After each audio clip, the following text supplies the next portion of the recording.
Under the same moon, we share the love. Embracing the differences like hand in glove. Spreading peace and joy, it's a beautiful sight. Together we shine in each other's light. United we stand in love's pure might. Watching the world share in love and light. Hearts beating as one in our peaceful flight. Colors of harmony painting the night. United we stand in love's pure might.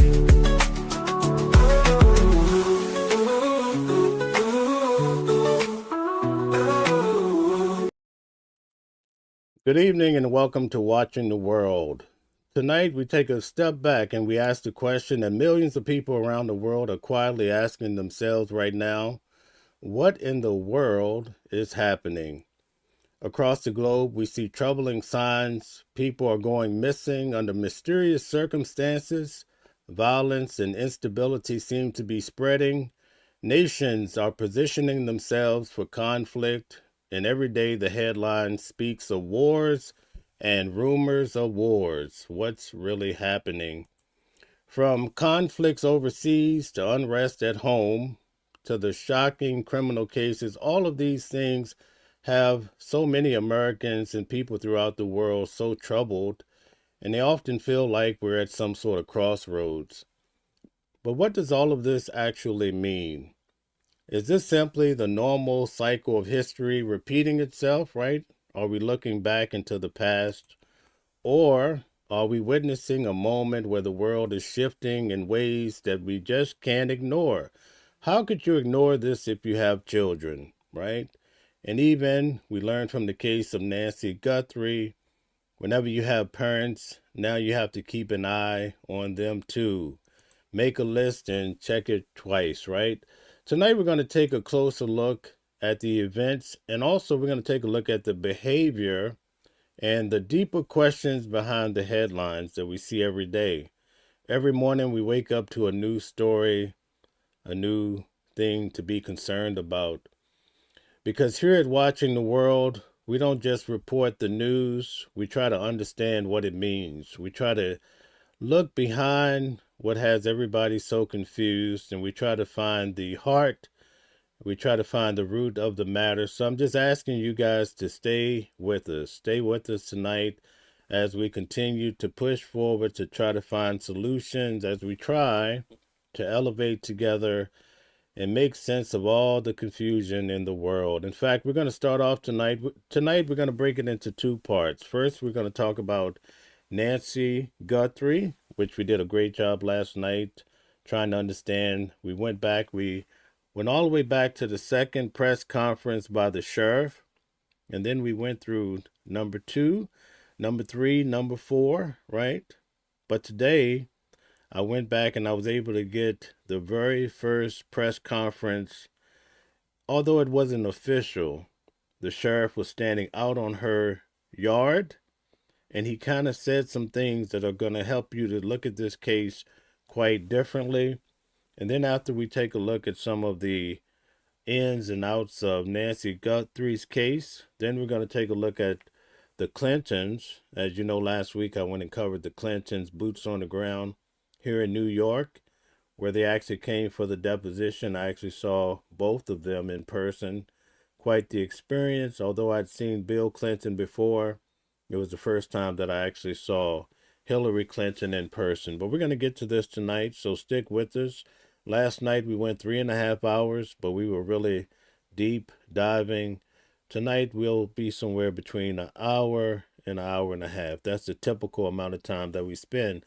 But let's get started with a new update from the sheriff today in regards to this monumental case. Let's get right to it. Thank you so much. Hit the like button, share, and subscribe as you come in. Thank you. The Pima County Sheriff says a team of homicide detectives and the FBI are working many leads to try and get closer to solving this case. News 4 Tucson's Andrew Capasso has covered this investigation from the beginning. He's live at the Pima County Sheriff's Department with a look at where things stand right now. Andrew.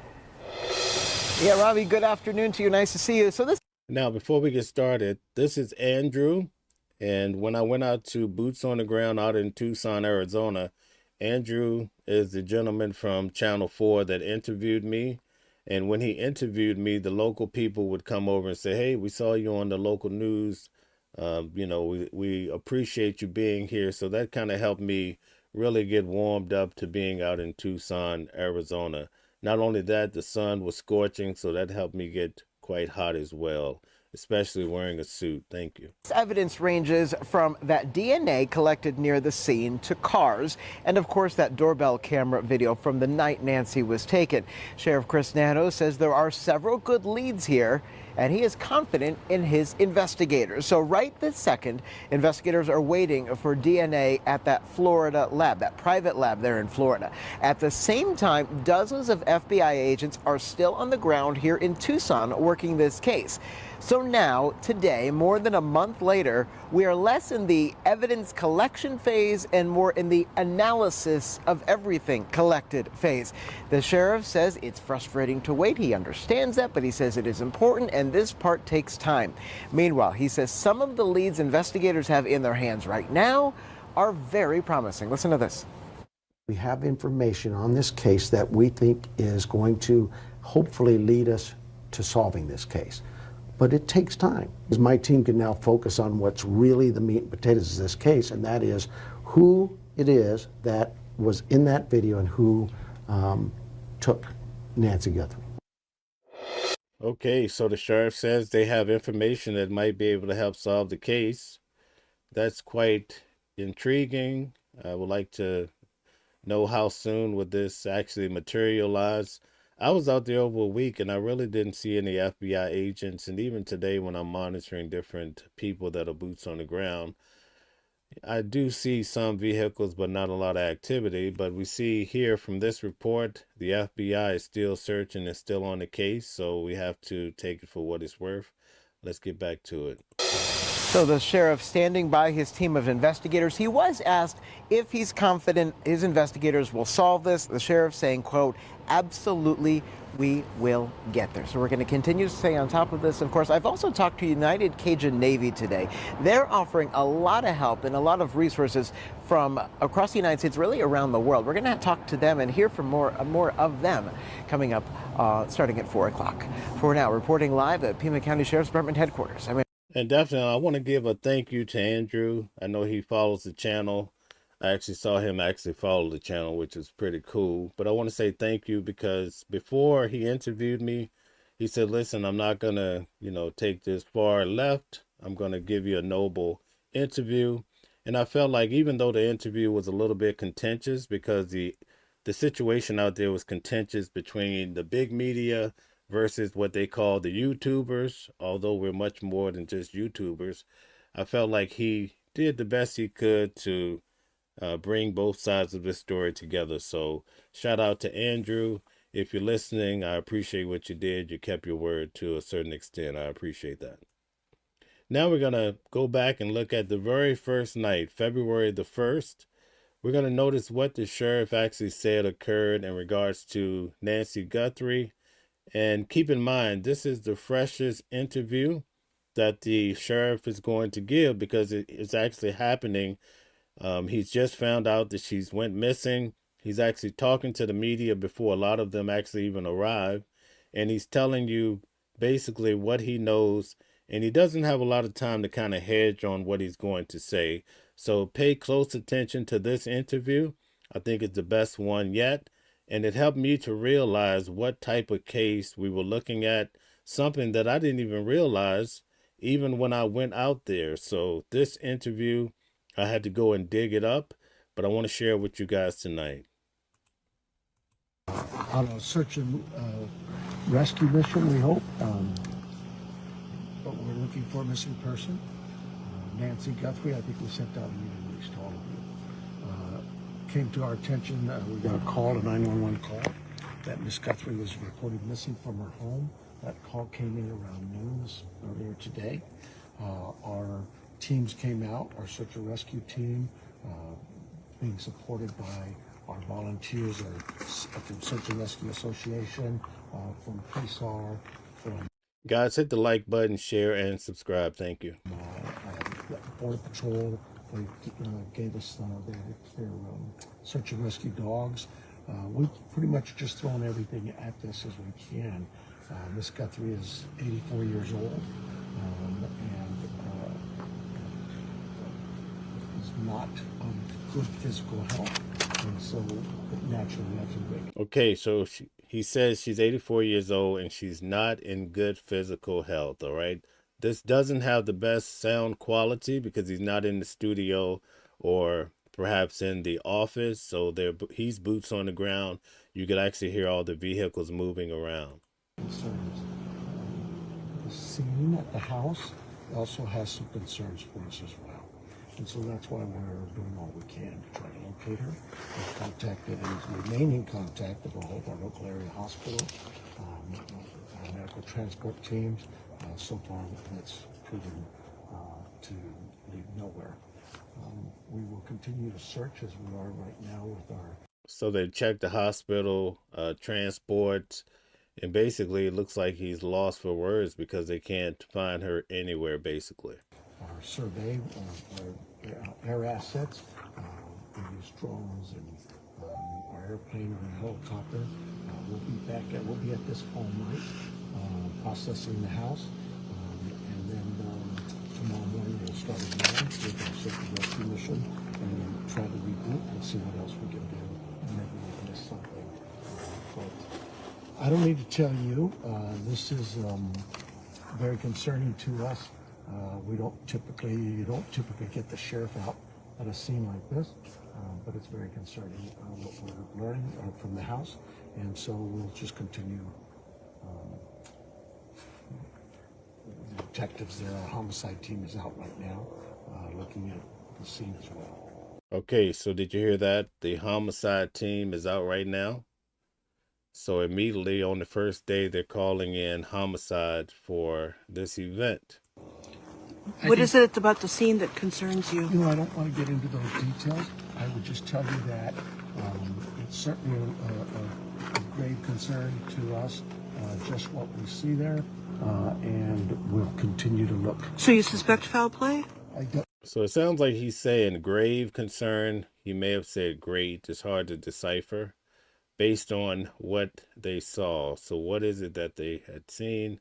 That's the big question, right? I'm not ruling it out. Okay. I think we're all wondering, can you confirm that this is Savannah Guthrie's mom? This is Mrs. Guthrie's mom, yes. And you can't tell us anything about what the house concerns you? We get these calls quite often, missing people. And we do a pretty good job of searching the areas and alerting the media with our media releases. But this one stood out because of what was described to us at the scene and what we found and located just in looking at the scene. So he says they get the calls for these missing people quite often, but he says this one stood out based on what was described when the call came in, and also based on what he's seen himself. Without getting into too much details, I have to allow my team to do their investigation, and they are going to be doing that. They are in the process of doing those things. Is there anything meaningful about it being homicide detectives, or is that standard? You know, it's not standard. Typically. Okay, so the fact that in this particular case that he's calling in the homicide unit based on what he saw, he makes it clear that this is not standard. So from the jump street, this case was looked at potentially more as a homicide. You can come to your own conclusion, but check it out. Our homicide team comes out when we have a homicide, a body. This one was a great concern simply because of what the scene was telling us. What would you gauge the chances are that it's foul play? Would you be willing to give us any? So he's kind of mumbling. I'm going to go back. I want you to hear what he's saying here. Body. This one was a great concern simply because of what the scene was telling us. What would you gauge the chances are that it's foul play? Would you be? So he said this one is homicide basically based on what they called in homicide based on what the scene is telling them. Very clear what he's saying. Although he's mumbling, he's making some powerful statements. You willing to give us any idea on that? No, I hope it's not. I hope we find her. JJ said, when is this from? This is from February the 1st. So this is the same first day she goes missing, and the sheriff is boots on the ground in her yard, and you're pretty much getting a synopsis of what he thinks as he's kind of pulling it all together and talking to the media from what I can discern the first time. It's just a few media people there, and they're actually gleaning the raw words right out of the sheriff's mouth. I hope we find her safe and sound. But we can't ignore what's in front of us. Okay, listen, we hope we find her safe and sound, but we can't ignore what's in front of us. See, all of this I never knew, even when I went out to Arizona. I had to dig up this interview, and it's quite telling. To take all the precautions we can and deal with too much evidence in front of us. You said physical factors, like, you know, physical things, but like also does she have dementia or Alzheimer's, any mental? No, she's what's being reported by family is she's very has no cognitive issues at all. She's very alert, very of good sound mind. Just some physical. 84 years old, especially now it's as cold as it is. She has some physical elements that limit. That's right, Animal. Her ability to move around in that. So. There were some neighbors also looking around for Nancy. Are the neighbors looking around? Is that a help to you? Well, absolutely. I mean, we in the immediate area, we ourselves with our dog teams and our search and rescue teams, we'd ask them to stay out of that area. But we certainly understand their concerns too. And if they happen to find anybody or see something, anything, call 911. See, the reason why I wanted to go all the way back to these type of videos is because as time goes on, now you've heard what you thought he said. Maybe you only picked him up at the 4th press conference. Now he's changed his position on certain things. Then also you're hearing a lot from the media. You're hearing a lot from YouTubers. You're hearing so much. And then by the time we process all this information, sometimes in our own minds, we start to add to and take away. So now we get a chance to go back and listen to the hard facts coming straight from the head man in charge, the sheriff. And this is the very first public press conference or statements in regards to this very important case. How cold did it get? Oh, she was missing overnight, I take it? She was. Well, she was last seen at about 9:30, 9:45 last night. 9:30, 9:45. Do you know how cold it got last night? Is that a concern? You know, you guys are going to know Okay. that better. Is that a concern, though? Well, it's cool right now. 84 years old. I'm cold. Yeah. No, it's So when obviously. she was last seen, a family had dropped her off at home. Is that correct? She was last seen by family at 9:45, at 9:30, 9:45 is what we're. And did they see her in the home? Yes. So that's the key point, right? I think this is the only time you get a clear indication that the family saw her into the home. Now, what does that mean? Did someone walk her in? Did they drive into her garage and let her out? But what we did learn last night by listening to maybe, I think it was press conference number 3, is that it was only a 2-minute window. It was a 2-minute window of time that the garage door went up, right? And then it came back down 2 minutes later. So those are some of the facts that everybody's trying to put together. But the nice thing is we're not getting this from some other media outlet. We're getting these facts from the sheriff himself. And who called in the missing report? The family. You won't. Can you say who? You know, I don't have that name. Okay. And is Savannah Guthrie in Tucson or on her way? She is not here. No. What are some things, like if someone sees something, or like what are some things like people should be watching out for in this case? If maybe you ran into her, maybe she wandered off and you ran into her. If you've seen her or anybody like her, call us. You know, even being of good sound mind, you could have an incident that happen that causes you to lose some of your soundness. But I just would tell you that, look, if you've seen this woman since 9:30 last night at any time, give us a call. Let us know. And you said that you've checked with hospitals, and what else have you guys checked with? All of the medical transport teams in the area and hospitals and that. And no sign, no clue. Nobody's reported to us that they have her in their care. Does it being as dark as it is here make it like more difficult to find a missing person? Well, you know, our night search teams, they use our infrared systems and a heat sensing system. So in some cases, it actually helps. The body can distribute heat, and our flares or our heat sensors can find that body. But, you know, there's limitations on in the daytime. Our dogs seem to work pretty well, but if it gets too hot, they don't. Nighttime, you know, it's like anything. It too has its limitations. Now, this is the second time that I personally know that an elderly person has gone missing in the foothills in the past year. Is there a pattern at all that we are seeing? And it doesn't have to be just elderly, any pattern at all. You know,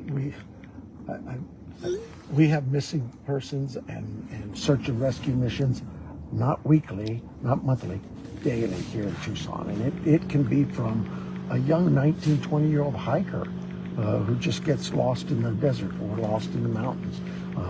It could be an elderly person who's wandered off from a care home or something. So, you know, it's just, Tucson has a lot of people here who enjoy the outdoors. It's just beautiful. And so you get the hikers and those kinds of calls. And then, of course, we also have our elderly population. It's a great place to retire. And a lot of people choose this area for that reason.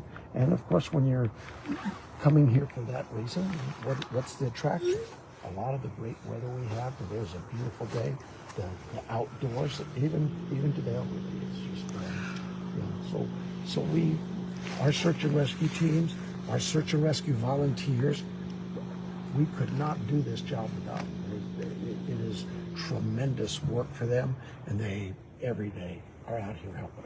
Can you tell us what the homicide detectives are doing besides being here at the scene processing evidence?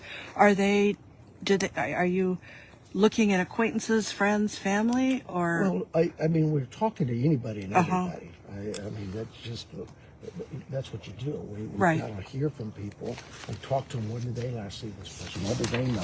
Do they have any ideas for us? Is there anything from the somewhere else we evidence can at the check? scene that makes you So right off the bat, he called in the search, right, and rescue unit, but also he called in the homicide unit based on the things that they saw. They more or less saw a crime scene. So that's very important right from the very beginning of this case on day one. That's something that I was not able to really pick up in the media a lot, even as different press conferences were developing throughout the case.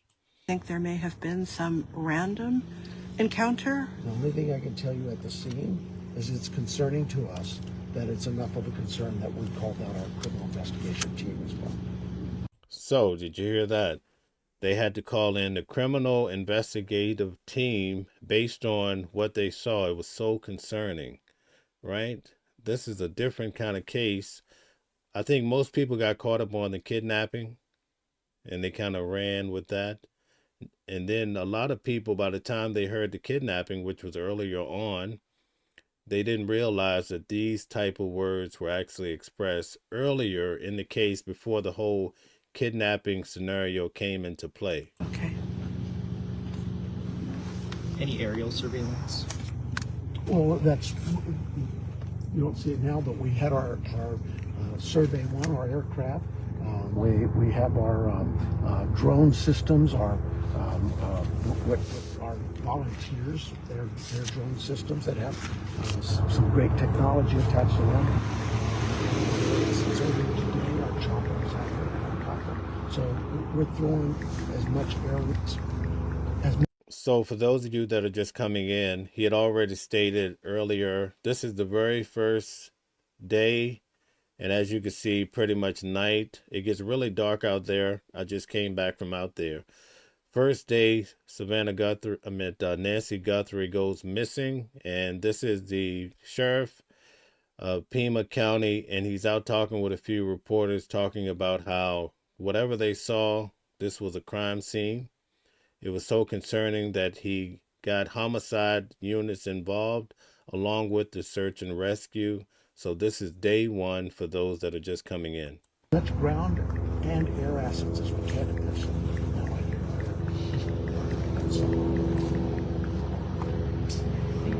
Is there anything else that we didn't touch on that you think is important for people to know? No, I just, like I say, I know that this is going to get some attention. I just hope that we can find her, that somebody might know something, that they say something. That's what And the the call is on the 911 center or in the concerning evidence at the scene, that's inside the home? I'm not going to go there. Can't say. But is it at the home?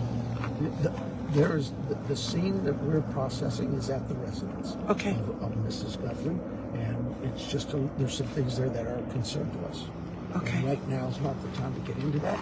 Once the detectives complete their investigation. This reporter is excellent. She's asking all the right questions. Shout out to her. She's amazing. Maybe then we can share some of that. But right now we're at the very initial stages of this. The search mission started early today. We'll continue that. We're not giving up that. But it does change its platform because of the nightfall, right? The criminal part of this, the criminal investigation part, is ongoing, and it will continue ongoing until we can resolve this. Thank you. Okay. Okay, so the criminal is separate from the search and rescue. He kind of made that very clear. I found that to be quite interesting, to say the least. But now we're going to take a look at today, JLR. This morning, it appeared that maybe someone had hit the memorial outside of her home with a car. I'll let you guys check it out and come to your own conclusion. JLR investigates.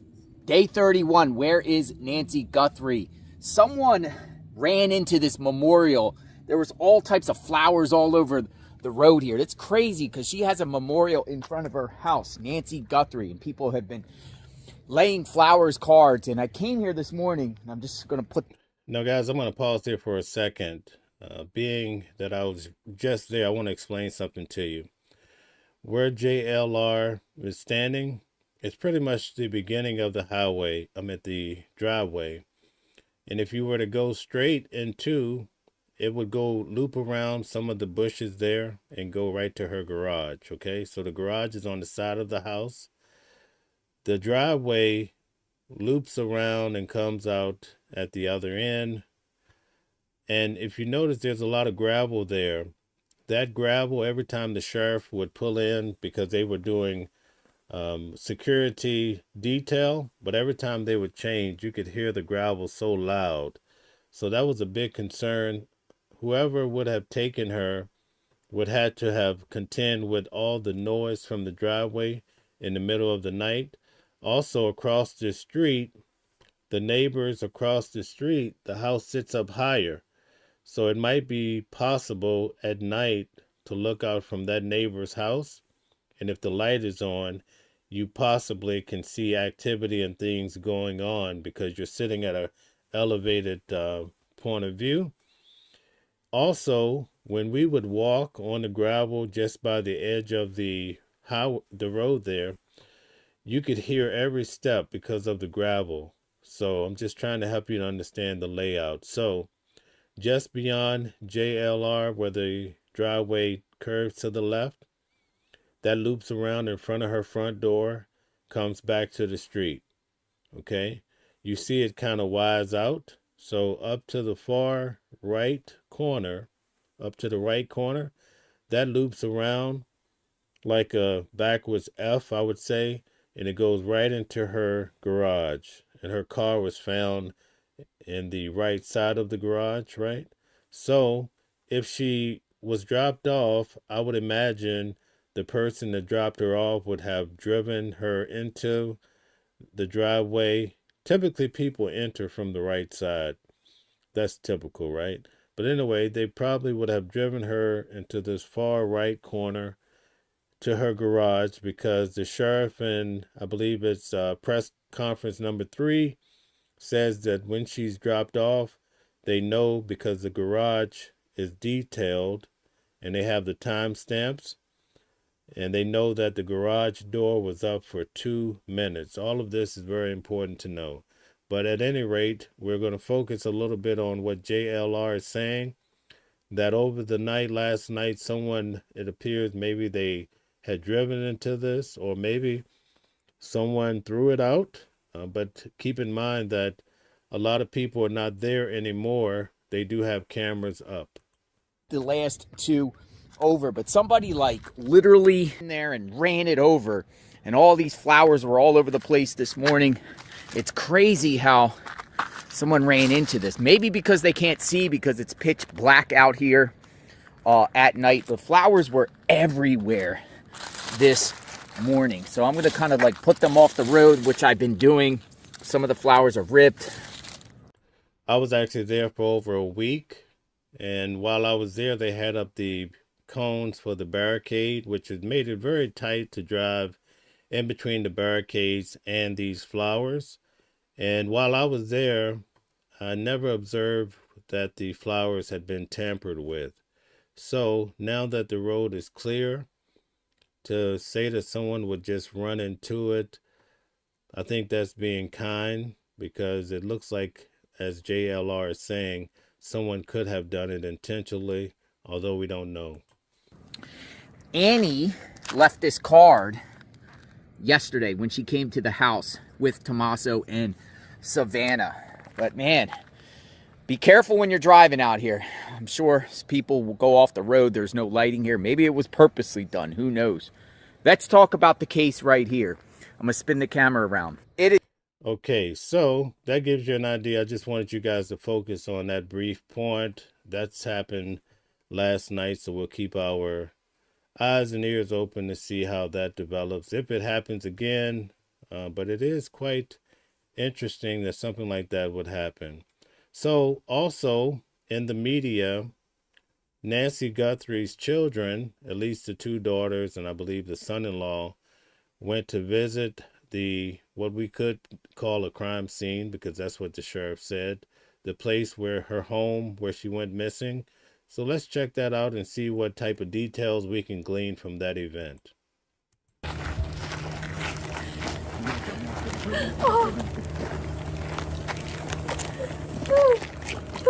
I'm going to go back all the way.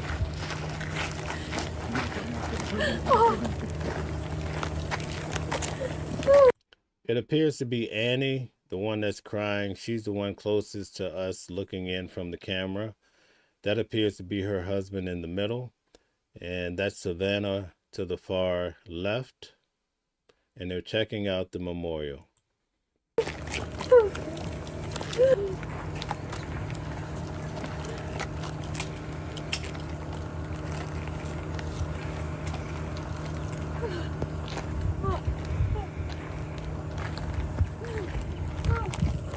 And this was captured by Brian Enton from News Nation. He's been out there pretty much the entire time, boots on the ground, does excellent work.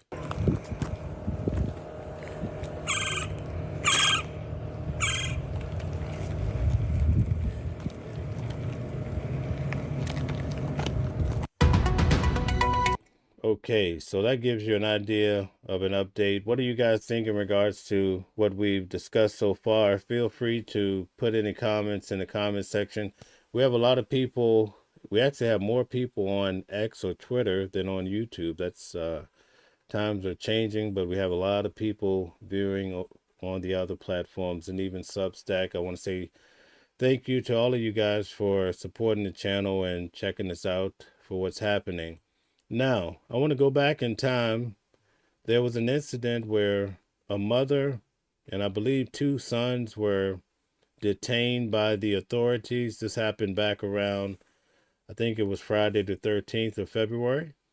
And so a reporter has had the opportunity to interview the main target of son and the mother. They were let go, and I understand that his vehicle came back to him as well. But we're going to take our time and listen to his experience as to being detained, why he was detained. He's going to declare his innocence. A lot of people are still saying he looks just like the individual that's in the video that we kind of broke down last night. So let's take a few moments and listen to what they have to say in regards to the experience, okay? And guys, hit the like button, share, and subscribe. Many people have believed that you are the person on the surveillance video, the abductor, the masked person. Is that you? It's not me. I don't see the resemblance of it looking like me, but absolutely not. I have nothing to do with this case. Nothing to do with it. Do you have any idea who is involved in the abduction? I don't. If I did, I would happily tell FBI, police, anything. I mean, I, like everyone else, just want Nancy to come home and be safe. But that being said, I have nothing to do with this case, and that's it. Explain to me what happened on the night you were detained, where you were, you're with your car. How did that unfold in your eyes? So I was driving home. If you go to X, formerly known as Twitter, there were so many people that basically had matched up this guy to the actual photo or the video of the person that actually was coming into the frame.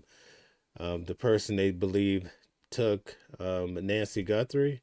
But the way they match it up, it made him appear to look like this individual. So I can understand why he took up such heat in regards to this case.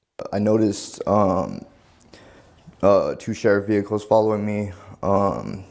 They pulled me over at the Culvers right there, asked me to get out of the car, didn't tell me what it was about. So they had me cuffed in the back of a cop car, detained. I was asking, like, what am I being detained for? And they wouldn't tell me anything. They just said that the detectives. So he's publicly come out. His name is Luke, I believe it's Daly. So I wouldn't normally mention his name, but he's revealed himself. He's participated in the interview, but I can understand how people feel like he definitely resembles what you could imagine of the person at the door. Doesn't mean it's him, but it's quite intriguing as to how he was basically, they sent in the SWAT and made a lot of fuss about it, and turned out to be nothing so far. So we have to factor that in. Would be there to talk to me. And once I saw like FBI and all the other cars start pulling in, I'm like, oh, this is probably about the Guthrie case. I'm like, this should be easy. Like, I have nothing to do with this, so it should be not a big deal to clear my name and move on. But the whole time during the questioning, it didn't really seem like more of like a fishing expedition for them to try to get me to say something, because all the dates I was telling them where I was, things like that. I'm like, all you'd have to do is look at my phone and see my location. It was nowhere near anywhere or have any connection to this. But still, it was tough, like being there. Like, I mean, Thank you, Ribbon. I don't trust the FBI to the extent that I'm like thinking that there's pressure on this case and they want to find the person. So like the whole time while I'm sitting in the back of the cop car, I'm like panicking, thinking that I'm going to be framed for this, or they're trying to pin this on me somehow. Did they tell you what led them to you? I mean, something made them believe they needed to talk to you about it. What was that? I asked them. They didn't tell me any information about that. And I have thought of any type of reason. Imagine if you're innocent and all of a sudden the SWAT team pulls up. I think he was at a restaurant. He pulled into a restaurant. All sorts of rumors started flying in regards to the incident, and they associated him with perhaps some sort of shooting. There's all sorts of things that was flying out because everybody wants to report first, and sometimes the message gets twisted and turned sideways, and that's what we saw. And it created a lot of fuss in his life, but the real question is, his experience, and I'll let him continue to tell you. Reason why they could have come after me, but there's nothing, and I think that's why they didn't tell me. Were you in the area of the home at the time, like the overnight, or would it have been something like, we've tracked this person near the Well, abduction I scene? lived near her house, but I mean, I didn't even know that until after the fact. Like, I barely just learned where her actual house was in relation to mine.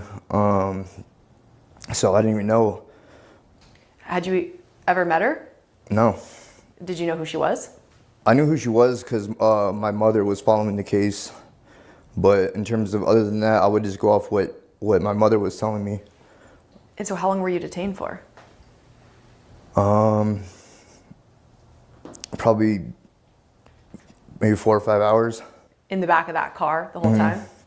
And So, just in following this case so closely, remember the first guy, Carlos, they actually detained him the same way, and he said he was detained in the backseat of a car for 5 hours too. So it's pretty similar, synonymous to each other, what's happening as far as the strategy of how the FBI actually questioned the individuals that seem to be suspects in some way or somehow tied to the case. But so far from what we know, all of the individuals that had been detained have been basically let go.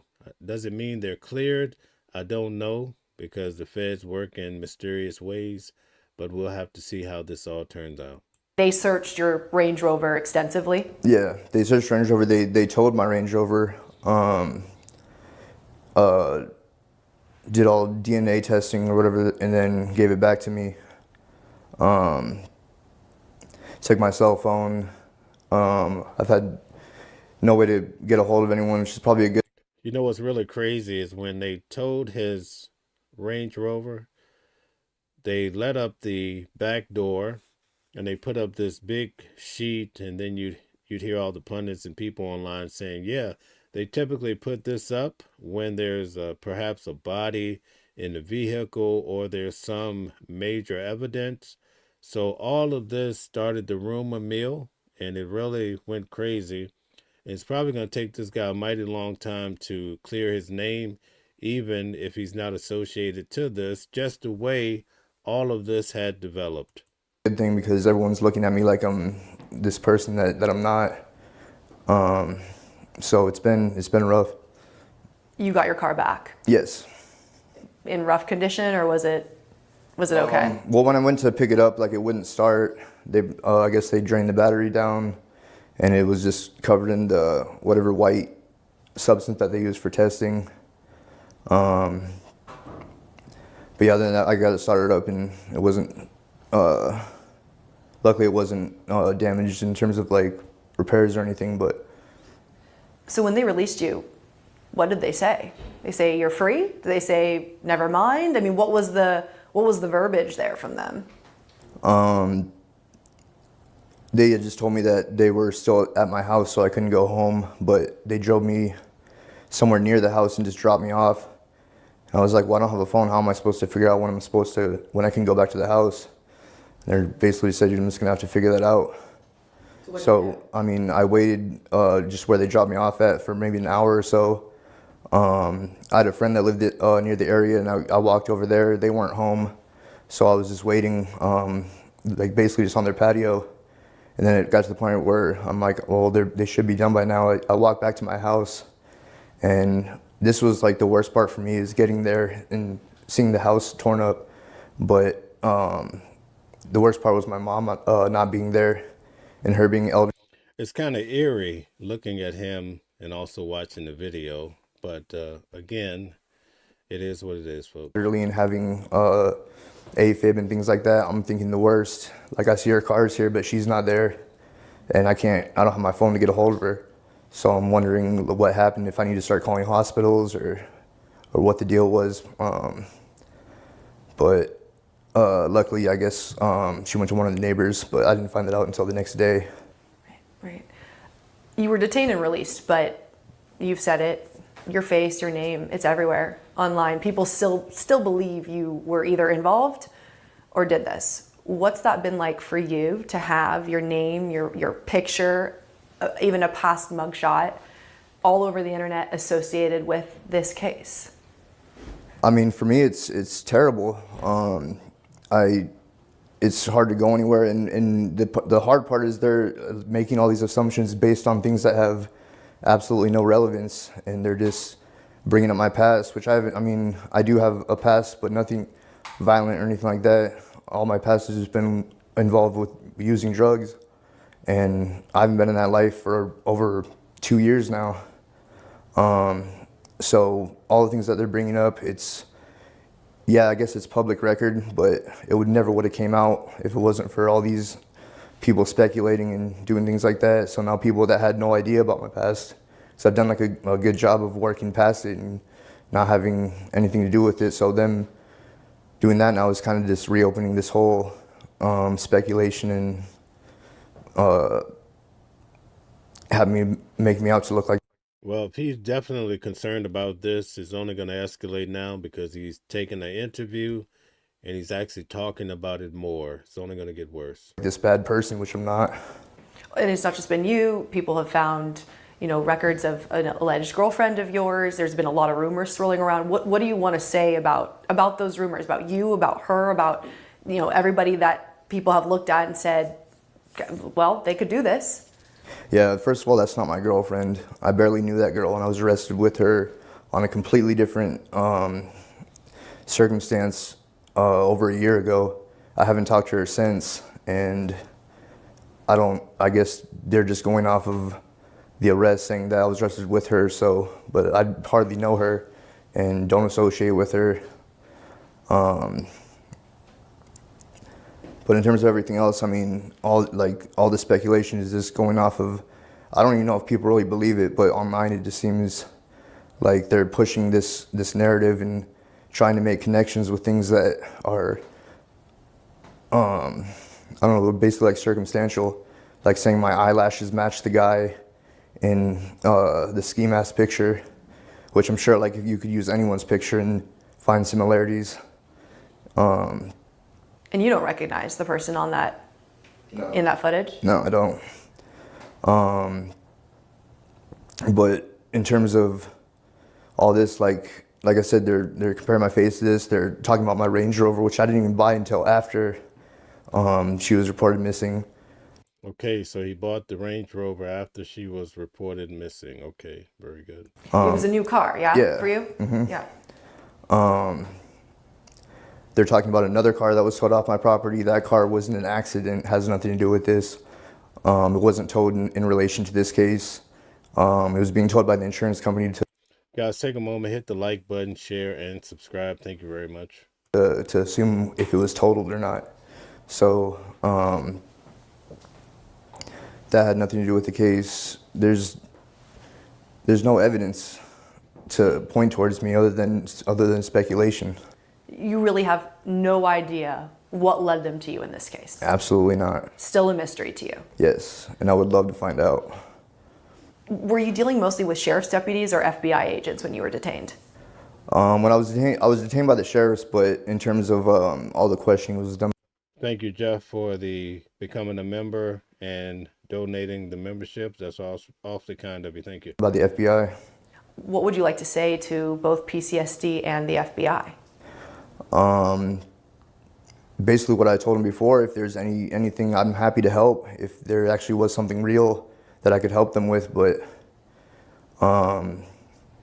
like I said, they have my phone, they went through my phone, so I mean, if it was anything real, they could look through that and hope clear my name. But in terms of the collateral damages, this being part of it, there's not really any type of way, there's no going back from this. For your whole family too. I mean, your mom has had to go through this too. As a family, how has this made you guys feel? So his mother was detained too. She was at the house, went through all of this craziness. We're going to hear from her next. Collectively together to kind of be in this public shock, this public scrutiny. It all just seems like a nightmare. I mean, it doesn't seem real, and it's just been, we're all just it's just been a nightmare. I know my mom, she has like problem with stress, and like she was doing good before this. After this, she's been a lot more stressed. It's been hard. I'll let her speak to how it's affected her, but I mean, in terms of collectively as a family, it's been a nightmare. You know, what's your message for Nancy Guthrie's family? I mean, I like everyone else. I want to see her come home. I want the actual suspect to be found. I think it's really unfair to them to give them false hope by going off whatever they went off to have this huge investigation and raid happen. To me, it's like giving them false hope that they had a suspect and then it was nothing. And I'm not the first person either, so I think it's wrong in that sense. This is your first interview since you've been detained. What's your hope in putting your voice out there now that people will get from this interview? I mean, for my personal interest, I would just say just not to go off speculation of everything you hear on the internet and kind of like the hive mind mentality that someone says something and then they just go off of it based on no evidence and no truth. But I mean, in terms of like moving forward, I just want to be cleared, have actual verification that I was cleared by the FBI and sheriff, whoever else. Have they officially cleared you? I don't date. This is just going off what I've heard, but I guess I've been cleared, but they don't close any case, I guess, because it's still ongoing. But I mean, I know personally there's nothing else that they're gonna come across that This is really weird. I have to say that. Points towards me. So Unequivocally, you are not the person, you are not involved. Absolutely, 100%. Is there anything else you want to clear up that people may have said, that you've seen, that you feel, that you have the opportunity now to address? Nothing particular is coming to mind right now. Obviously, I'm nervous. This is, like I said, my first interview, and I mean, I'm not trying to get any more attention from this. I just want to put it out there for me that I had nothing to do with this, and I'll try to do that for you at the end of the show. All right. And I'm hoping that the truth will come out, whatever that may be. I have no idea. I appreciate your time. Chris, do you have anything that you want Luke to address or add? Luke, is there anything else that I didn't ask you that you want to address or talk about while you're here? Just want to make sure that you get your opportunity to say anything you want to. I just want to say again that I hope that she's safe. I hope they find her, and I just want to move on with my life and not have any. I mean, it's been hard. Like, I can't go anywhere. Everyone gives me dirty looks, and they see me in my car. Like, I would assume that they, like, I don't know, people are just think I'm like this person, and it's been hard, like, leaving, going anywhere, doing anything. So I'd like to be able to go about my life and not have this shadow of doubt casted over me. Okay, so there you have it. That's the guy. That was the second guy that they had detained in regards to this case. I'm going to try to pull this up for you really quick to show you the view from last night. Just give me one moment.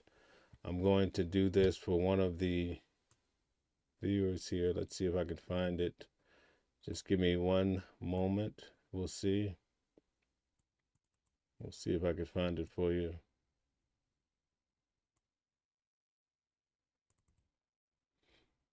Okay, let's see if we can find that for you.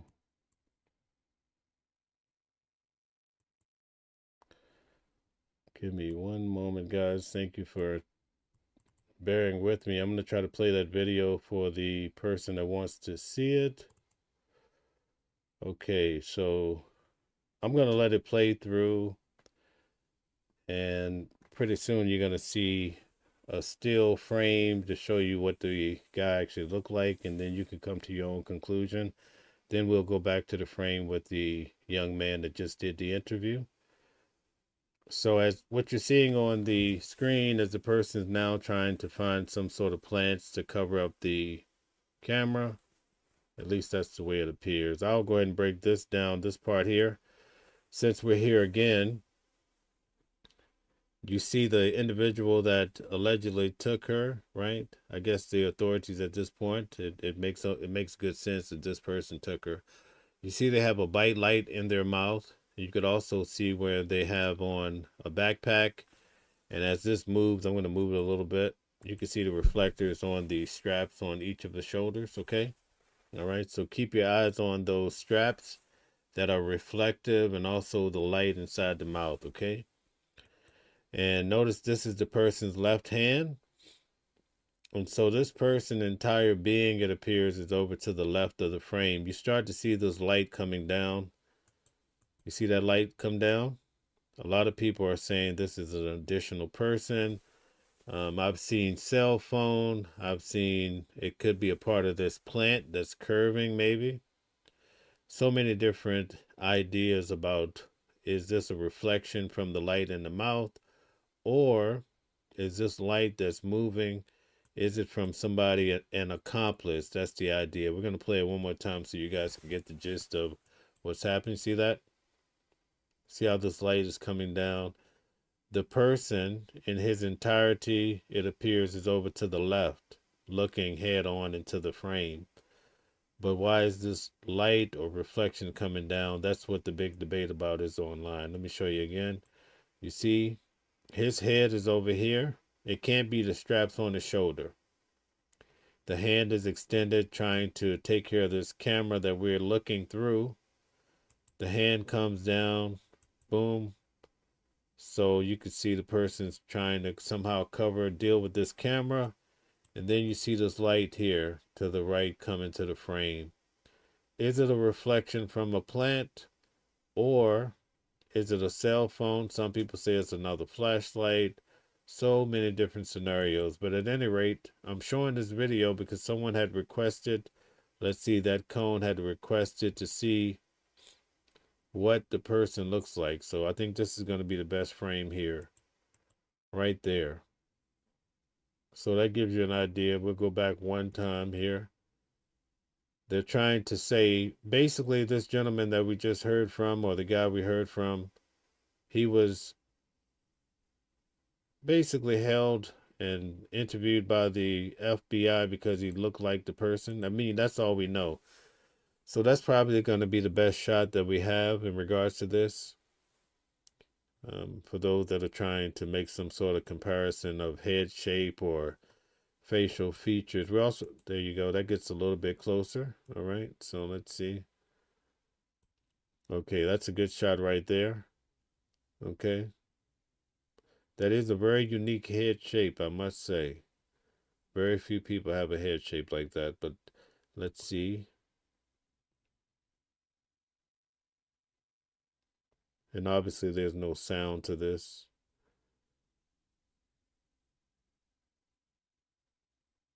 And it's going to change up and give you another view. So just sit tight for 1 minute. We're going to be able to see the eyes and some of the eyelashes and perhaps the eyebrows. So we're going to get to that now.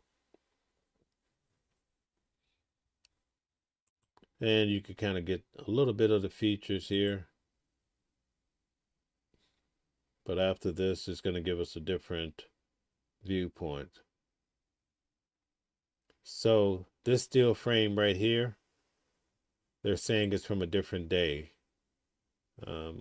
Perhaps the same individual, but some are trying to associate it with January the 11th. And now we see the person. This is a steel frame to give you an idea of the person's makeup.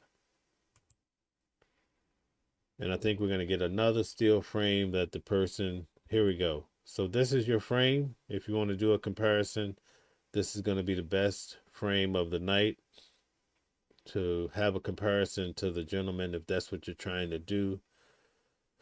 So I hope this helps you. That cone for what you were seeking. I'm going to go back now to him so you can get one more shot and maybe, Okay, so here you can also see the eyebrows, you can see the eyes, you can see some of the mustache and so forth, right? Look at the eyebrows, very distinctive. A lot of people say it's a woman because it looks like, they say it looks like the eyebrows have been trimmed. Typically men don't do that, so I think people say, oh, this looks like a female. It's a little bit too spiffy for a man. Okay, so there you have it. So bear with me. I'm going to go back to that video. And so you can have your comparison. So give me 1 second here. I'm adding that for one of the viewers. Guys, give us a like, share, and subscribe. You see, we're trying to make it all come together. Many people have believed The Guthrie case. Okay, so there you have it. I don't know what conclusion you'll come to, the cone, but that's what you had requested of me. I'm glad that we were able to make that happen. So we had the entire interview for this gentleman or this guy here. But now we're going to have a chance to hear from his mother and her explanation of what happened that night in accordance to the FBI. For those of you that are just coming in, the man that's on the screen, he was the second man that had been detained by the police officers. I think he had pulled into the Culver's restaurant. I had actually live streamed from there when I was out in Arizona. But he is really taking on a lot of heat online because a lot of people say he looks very similar to the person I just showed you in the frame. So now we're going to take a look at what the mother has to say. your son. Yes. You were Nancy Guthrie's neighbor, pretty close by. And guys, quite frankly, I don't see anybody online giving you these type of breakdowns to give you the general synopsis of what's happening with these cases. So please give us a little support with a like, share, and subscribe. We thank you tremendously. And if you really like the channel, turn on your notifications so that you know when we go live. Every day at noon Eastern Standard Time, I have news at noon. And then at nighttime, when we're not interviewing some attorneys or law professors, people with certain specialties, I do these type of deep dives when I'm not traveling to go into court to cover cases like Sean Diddy Combs, Donald Trump, Nicolas Maduro, Luigi Mangione, Harvey Weinstein, L.A. Reid. I've covered a lot of different cases, but also traveling out to Arizona for cases like Nancy Guthrie to give you the boots on the ground perspective about some of these very important cases that are very monumental in our country, and it's nice to get the inside view. I didn't realize that. You didn't know that? No. So did you not know I Nancy? knew it after everything happened. But otherwise, who'd heard of her? You hadn't met her? No. Okay. No. Okay. So you hear that she is abducted. She goes missing. And I assume your first thought when you hear this is, oh my gosh, somebody, I mean, this is crazy and it's nearby. Were you following the story, following the case? Totally. At that point, to see if they could ever find her, you know. And, you know, Savannah grew up in Arizona and, you know, her family, and we watch her on TV, so it's sort of like, you know, she comes into our living room and tells us what's going on. So it's, you know, it's very emotional for me. I mean, I'm old and I'm not used to this kind of stuff at all, but I have a lot of empathy and pray. I don't have a lot of hope but that the family continues on, and it's, you know, huge loss for all of us, actually. Oh, it completely affects the community, a community you're part of. So when you first start hearing about it, I imagine there's a lot of upset and fear, concern. Yes. And they were searching, you know, I live on this street, and then they were searching a street a little closer and a little farther out, and, you know, it's just weird to have these people and people standing in front of my house wanting to talk, mostly news people wanting to. Yeah, I mean, the media don't. I didn't talk to those people at all. We just So tell me what happened when this all ends up at your home. Your home ends up becoming part of this story. Yeah, well, people were coming to the door and I wasn't necessarily answering it. They might not have even had a camera or anything.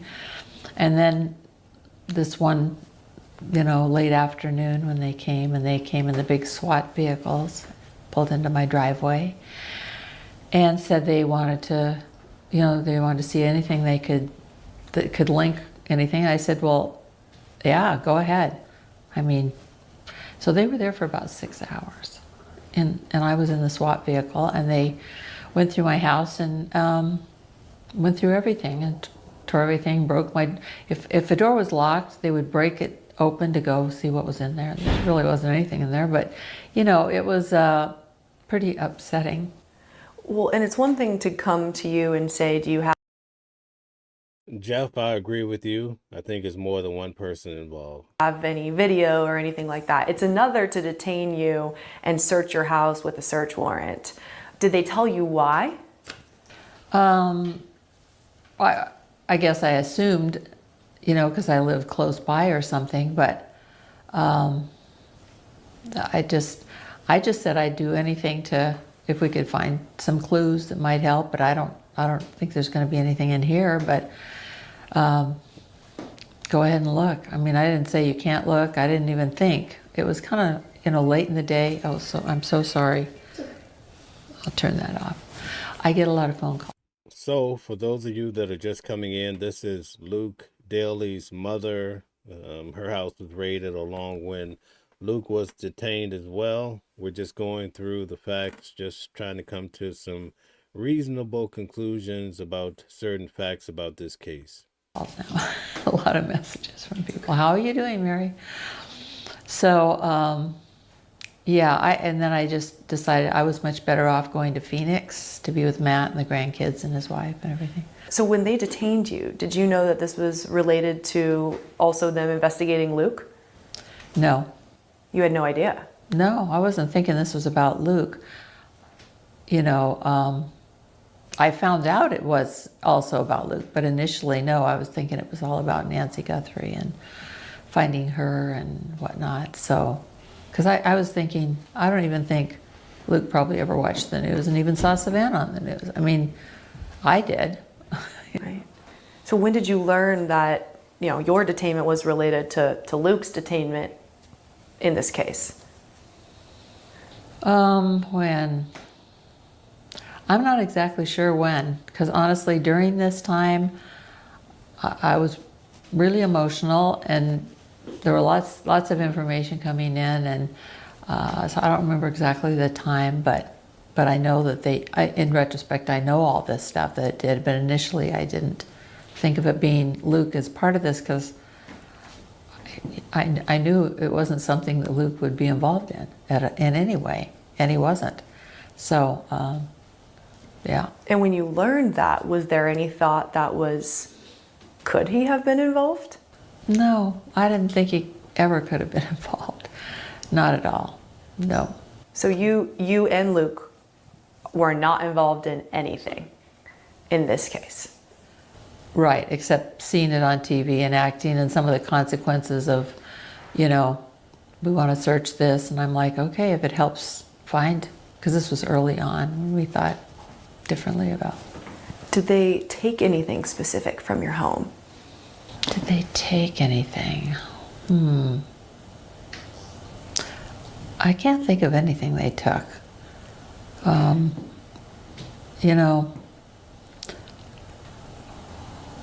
I can't think of anything. And did they eventually... I might think of something later. That's I hate fine. to say it, but yeah. Did they eventually tell you that they were searching your home in Thank you, Melanie. relation to this case, or did you this whole time think they're just looking to see if I have any surveillance video or anything like that? Like, where did that shift happen? They didn't give me a lot of information, but I just assumed, and I said, well, if it's something that might help us find her, then go for it if you think there's anything in here, but I don't think there is. So, yeah. Did you ever suspect that Luke might know who was involved? No. Not at all. No. Mm-mm. So you guys were basically both detained for hours. You were questioned. Your property gone through, and then released, but with not a lot of explanation as to why. Well, I guess they just said they could do. I didn't want to stop if it might be helpful, but I had no idea when. I thought they'd maybe come in and look around for an hour or something, poke around, and but yeah. So you have not been back at your home since staying there since this. I just got back. What's that like? It's really good to be back here. I was up in Phoenix with my kids and grandkids, which is wonderful, but we built our home and lived there a long time, and Matt's grown up in it, Luke's grown up in it. They're, so it's it's home. So I love being there. I'm glad to be back, and it's nice to know that Luke's there and with me. I mean, in the days since you guys were detained, it's not been an easy road for any of you, Luke especially. I mean, people still believe he is the person on the video camera. They still believe he's the person who abducted Nancy Guthrie. His face is out there, his name, your name has been out there. How, as a family, have you emotionally dealt with that, even though you've been released? Well, TSI, I'm not too sure about it. I've looked at it a little bit, but not sure. Things will just pop up, and I'll just feel a lot more like even sitting here talking. Guys, we have close to 500 people here. Please hit the like button, share, and subscribe. Thank you. Talking about it, it is very emotional. And part of me just wants to say goodbye to all this chapter. So hopefully this interview will help kind of have some closure for me and for everybody else who's felt the impact, because this has been huge impact, not just here. I mean, all the family from Rhode Island called right away and said, wow, look what's happening. I mean, I was like, oh my gosh, I don't really do Instagram and TikTok and all that stuff. I'm not the right demographic. I don't spend my time doing that, But Luke's on it. I mean, he is younger, and that is part of him, and he's had to see his face out there. That's really a shame, I think, but that's... So we did this whole experiment, and you guys had me go back and play the video, and you also had a chance to see the young man. I'm just curious. I don't see anybody commenting about the playback of him and also the video. Tell us what you think in the comments. I was shocked about all of that. That was an education for me in terms of a way of communicating and things people like to do, like younger people, not older people like me. Yeah. What do you say to people who have also brought up Luke's past and kind of associated, oh, well, he's had a past with criminal activity, therefore this could be a part of this? What do you say to those people? Well, I don't know. They don't really ask me that. My friends, I mean, I have a really good group of friends here in Tucson, and I mean, they never really questioned me about that stuff. And if they thought they thought it, they didn't, come up and say, well, could he have done this? And they didn't, probably out of respect. Sure. Because they don't know, and I didn't know what all was going on sometimes, but I knew this wasn't, Luke's had other issues, but this is not the kind of thing that he had a problem with, and he's doing well now, and we're all kind of in the recovery mode, if you know what I mean, trying to get our lives back and get back to normal again and all that stuff. For your family, it's been tough. For the Guthrie family, it's been tough. I mean, what is your thought process trying to relate to the Guthries themselves going through this, but in the most awful way, in that they've lost Nancy and there's still no answers? Really, mostly I pray. Yeah. And they've asked for prayers? They've asked for prayers, and sometimes I can listen to Savannah's, she comes on and talks often. You guys all know that probably.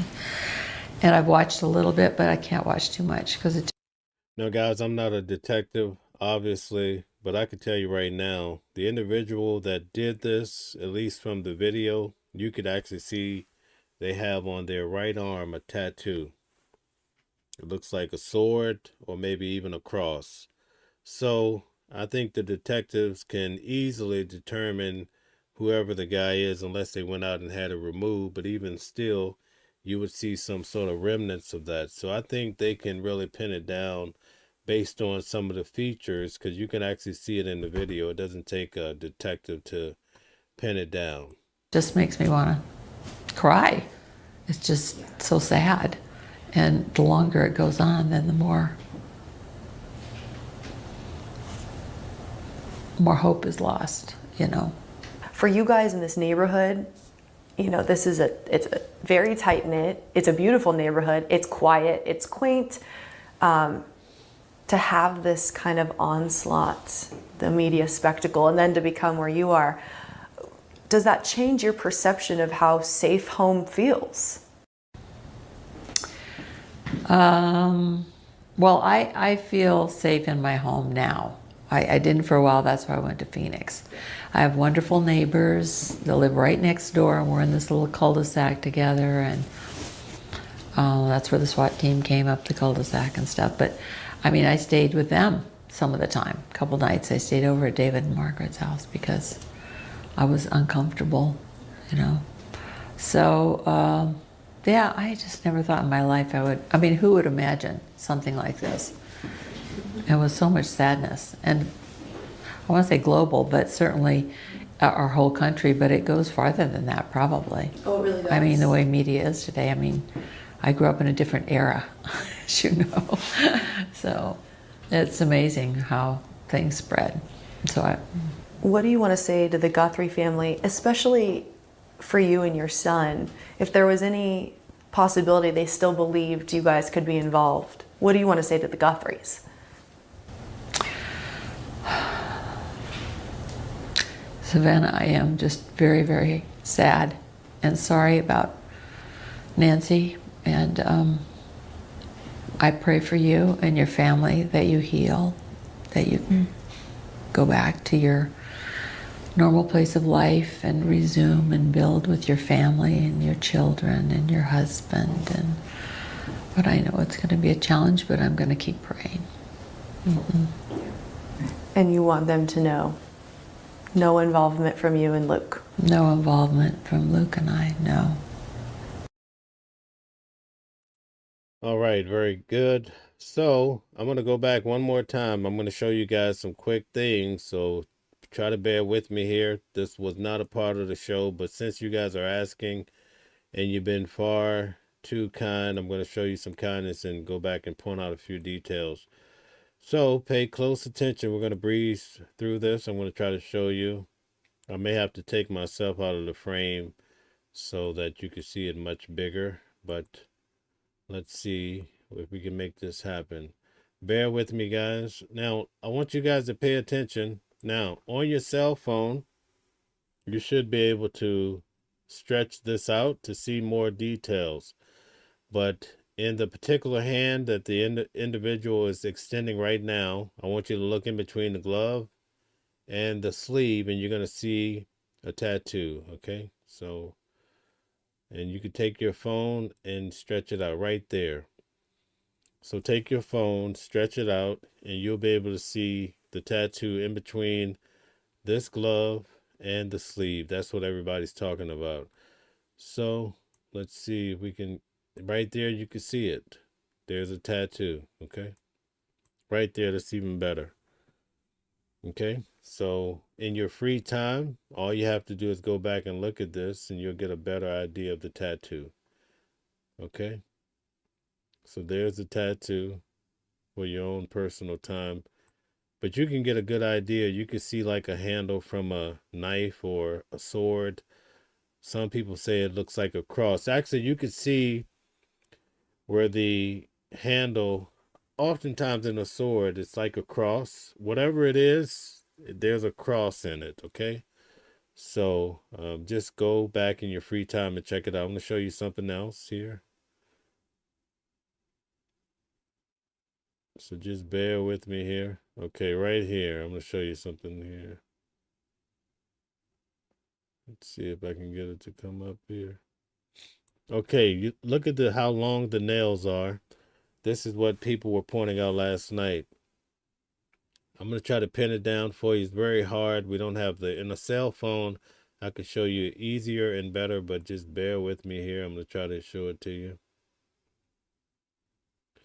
You see the nails, you can actually see it. Let's see if I can get it to the perfect measure here. Let's see if I can get it to show. You can see long nails in that middle finger there. What appears to be a long nail. This is where people are saying, the online sleuths are saying that this is a female. But if I could get it right, oh man, I almost had it. Just bear with me, guys. We're going to get it there. Last night I had it on the perfect angle. Okay, so in the middle finger, you see the long nail. I mean, what appears to be what people are saying. Even here, you can start to see the imprint of like pointy nails.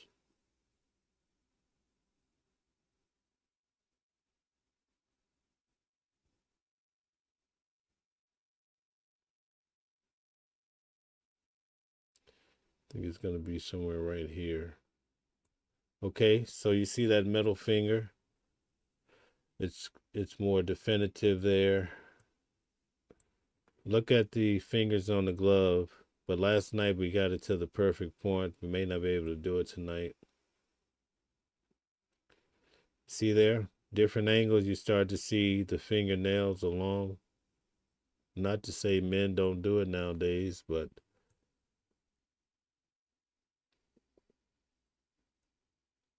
we're not going to spend a lot of time here. But you could do this in your own free time too.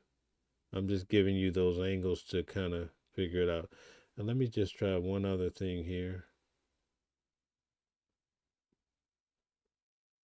And also, if you get the right angle, you can see that there's a hole in the glove on the left hand.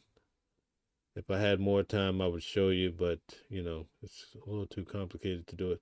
That's that additional light right there. This light appears to be coming from a different party, okay? Based on, we went through all of that earlier. Okay, so maybe here. There we go. Look at here. Look at the nails. So it's this angle here. Start focusing on the fingernails inside the glove, okay? Somebody pointed this out last night. See that? They're trying to say that the nails are long. This is what someone pointed out last night.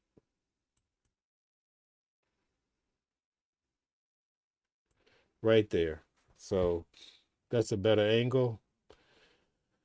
I don't know what to say about it, but these are some things that you can do in your own free time. All right, so how are we looking on time? It looks like, and also I want to point out something here. If you look, this is the steel frame that Boots on the Ground, they were saying on January the 11th, that this steel frame, which is separate from the video, that this was taken on January the 11th. But if you look at this in your spare time and you look at the shoes are different than in the video. This person has on two-tone, maybe black and white shoes, but the top half, almost like even if it's high tops, the high top area would be dark or something like that. But just do a comparison and you can come to your own conclusion about it. Red Hotness says those are long fingernails. Yes, someone pointed it out. Even if you look at the moon from this steel frame night, or you could look at the sky in the background, it's quite different than the video. Okay, so there you have it, folks. We're going to move on. I wanted to cover also the Clintons, but it looks like we've used all of our time tonight on Nancy Guthrie. So perhaps I'll come back on and do a separate show with the Clintons. What I'll do tonight, we'll just do a brief snippet from Hillary Clinton, and then we'll do a brief one. We'll give each one 10 minutes so you get an idea. And then I'll come back on. Tomorrow night I have a show with a law professor, so we'll typically be talking about legal matters with a lot of these high-profile cases. Thursday night we have Mama Flips, so I won't be able to do a deep dive that night. So the next deep dive will be Monday night, because even on Sunday I'll be having a criminal defense attorney, Calvin Johnson, on. But let's just go through. We'll get a taste of what the Clintons had to say for the deposition that I was boots on the ground for. Let's get started. Ask the question. I'm going to answer your question. Now you're going to yell This at was me? what I spent You're my going to yell at time me. doing. I'm a survivor trying to look out for other survivors, trying to and get to the I bottom was of it. taking care You of waited the 6 people months who to lost get here today. 3,000 6 months, lives. and now- Yield to Ms. Mace. Thank you, Mr. Chairman. Madam Secretary, thank you for returning this afternoon. Secretary Clinton, is your husband someone the committee should investigate? My husband will be here tomorrow. You'll have a chance to ask him questions. So my question is your husband someone this committee should investigate? Asked and answered. Apparently you are. You've subpoenaed him. He's going to be here tomorrow. In your testimony before the break, you discussed why you believe President Trump should testify before our committee due to a, quote, pattern of behavior, end quote. You testified that a pattern of behavior warrants accountability. So I want to make sure I understand your standard correctly. The pattern of behavior you describe includes being held civilly liable, indictments, sexually deviant behavior, correct? Yes. In 1998, your husband was found civilly liable for sexual misconduct with Paula Jones and settled for $850,000. Is that correct? Yes. By your standard of pattern of behavior, should your husband testify before this committee? He is testifying tomorrow. On December 19th, 1998, President Clinton was impeached on charges of perjury and obstruction of justice, which directly related to his extramarital affair with Monica Lewinsky. Is that correct? Yes. And your husband was impeached for perjury related to sexual behavior, correct? I didn't understand what you said. Your husband was impeached for perjury related to sexual behavior, his sexual behavior. He was impeached for several reasons, and then was acquitted in the Senate. And your husband flew on Jeffrey Epstein's plane 17 to 26. So guys, I was boots on the ground for this event last week. I was there. This happened in New York. So I came back from Tucson, Arizona in time to be able to cover the Clintons. So on Thursday, Hillary Clinton was there. She was deposed. They had the big fuss because someone took a picture of her. It leaked out. They paused the event. But by the end of the day, we were able to finish out, and she completed with a speech.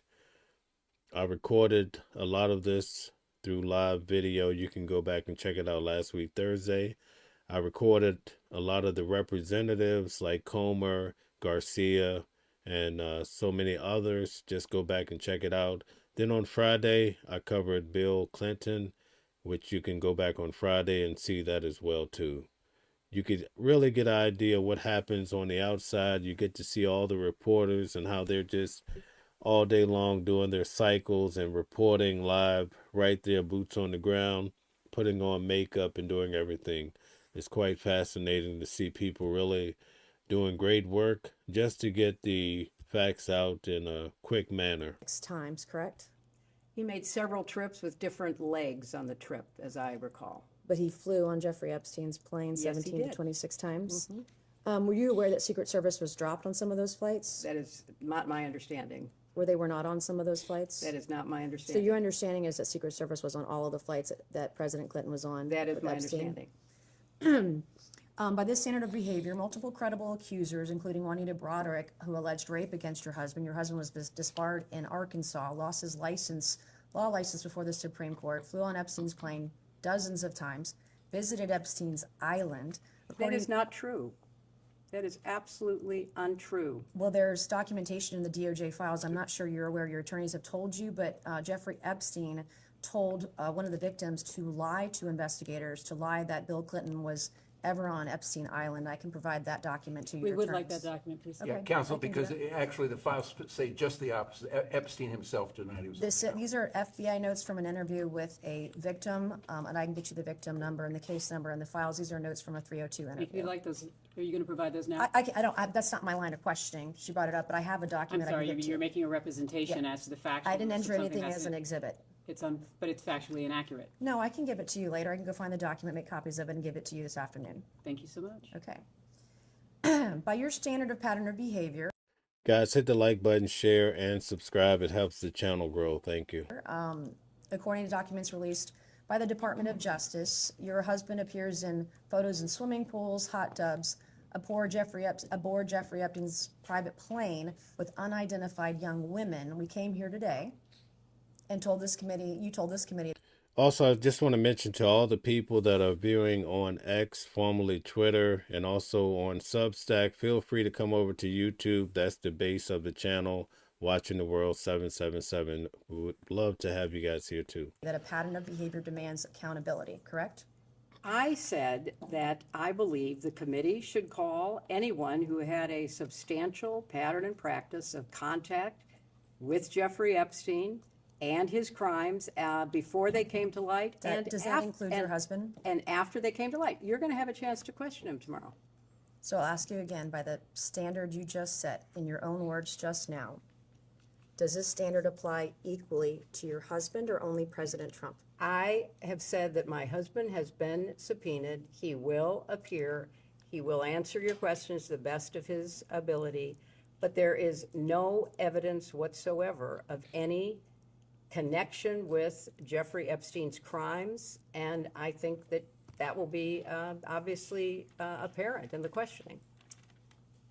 What makes you so sure of that then? I mean, he's photographed Objection with... is to speculate on something that's not Yeah, evidence. it is so speculative. I mean, swimming in a pool, sitting in a hot tub, there are millions of people who do that without any improper behavior or certainly committing any crimes. So Do you think most of the men are like your husband that did anything wrong by where they're being surrounded by young women, giving them massage? For those that are coming in asking questions, they're questioning her in regards to the Epstein files and was there anything nefarious done. Basically, they're trying to get at Bill Clinton to see what's happening. Next, we're going to have Bill Clinton. We're going to see his response for some really smoking hot questions, so stick around for it. On Jeffrey's private estate or private plane, are they all innocent then? You know, you are making assumptions in your questions that have not been proven and I don't believe are provable. Okay, why did you wait 6 months to have this hearing today or have this testimony?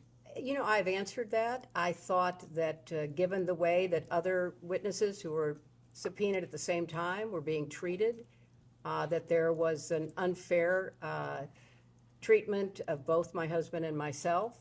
And I thought that, especially from my perspective, I had very little, if any, information to provide you, and that I could have done it in a sworn statement, and you could have moved on to depose somebody else who might have more information that would be beneficial to your I have two more questions, then we're going to pass it to Congresswoman Luna. After Jeffrey Epstein was convicted, did it concern you at all that you had taken a substantial amount of money from Jeffrey Epstein? That's an inappropriate assumption. I did not take a substantial amount of money from Jeffrey Epstein. So far as I know, Jeffrey Epstein contributed to the joint committee that was supporting my Senate race. Which was how much? I believe I was told $20,000. And you don't consider $20,000 substantial?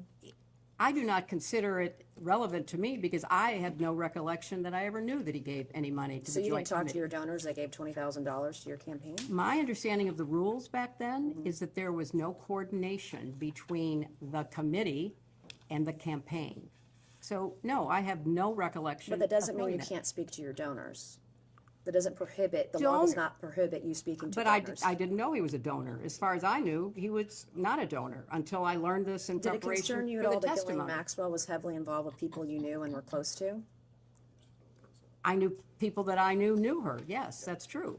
And you just shrugged, you didn't want to look into it or nobody, have any question about it? Until her crimes were revealed and she was indicted and tried and convicted, I don't think people knew very much about at all what she was doing. And then how do you know Howard Lutnick?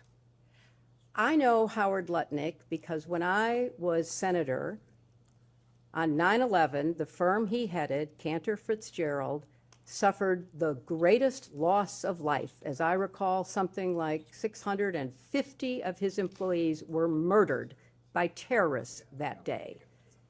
Howard Lutnick missed being a victim because he was delayed dropping know his that. I child asked off him. to No. kindergarten. You asked the question. I'm going to answer your question. Now you're gonna yell This at was me? what I spent You're my going to yell at time me. doing. I'm a I survivor spent trying to look out for other Well, survivors, trying to and protect I one was another. taking care You of waited the 6 people months who to lost get here today. 3,000 6 months, lives and now you're being at World defiant Trade and Center. indignant today. You asked me Hillary brought all the smoke, right? I have about met Howard with Epstein Lutnick. survivors. I'm a survivor myself. You have emails. You've denied that Jeffrey Epstein, that you tried to get Jeffrey Epstein to give money to you. I did but not. Howard Lutnick was If used you to have an get email money. with me asking Jeffrey I Epstein have for an money, email from Howard Lutnick sending it to what's the Jeffrey question? Epstein and his What's the- people to I raise don't- money for I don't you know about- for an event, an intimate event for you at his offices Well, at Cantor Fitzgerald. You're look, going to sit if here you- today if you would and, let me and, finish. and obfuscate and say to this committee, you didn't try to get money from Jeffrey I Epstein didn't. when I there was didn't. an intimate event in an email that Howard Lutnick emailed to Epstein's people and Epstein to get him to come to your intimate event at Cantor Fitzgerald, a very small event. And so I'm not going to public. You want to yell at me, that's fine, but I'll yell right back. Well, okay? I am looking out for it's survivors. very- I'm doing look. the job that you would not do and refuse to do as Secretary of State. Thank you, and I yield back to no, Congresswoman. I'm going to finish answering the question, which I have a right to do. I am very sympathetic to your personal situation. I have read about it. I have seen you testify or speak on the floor about it. And I very much sympathize with not only what you went through, but appreciate your effort to stand up for survivors. I was a senator representing the people who were murdered on 9/11. Nobody lost more people than Howard Lutnick. You can say whatever you want. You can call him and have him appear before the committee.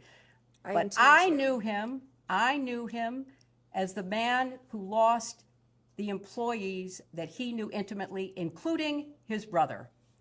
And he was a So go-between I between worked. you and Let Jeffrey her finish Epstein her raising answer, money please. for you. Let her finish her answer. You know what?